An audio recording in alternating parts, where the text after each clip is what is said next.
To do the flow of cerebral spinal fluid.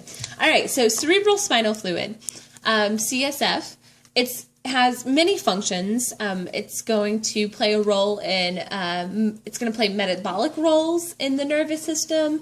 It's also going to have kind of maintain electrolyte balance within water balance, as well as pressure balance in the brain, so maintaining a specific pressure. It also plays like a protective role, so it allows for some sort of cushion between your cranium and your brain. So CSF is pretty important. So let's go through the flow of CSF. We're going to start at the lateral ventricle. So remember, the lateral ventricles are made up of the first and second because there's one in each hemisphere.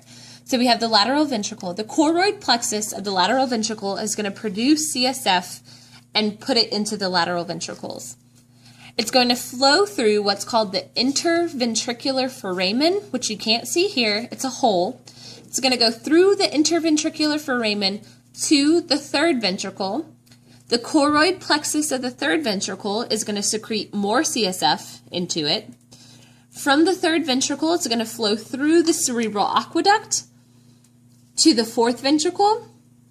The fourth ventricle is also lined with choroid plexus, which can produce more CSF.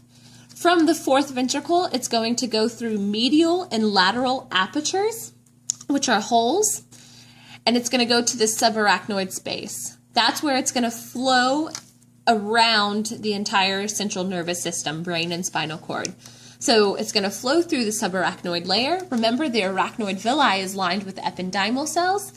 Those ependymal cells are simple cuboidal cells lined with microvilli.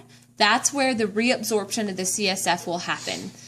So as the choroid plexes are making more CSF, it has to be reabsorbed or else you'd have a buildup of pressure.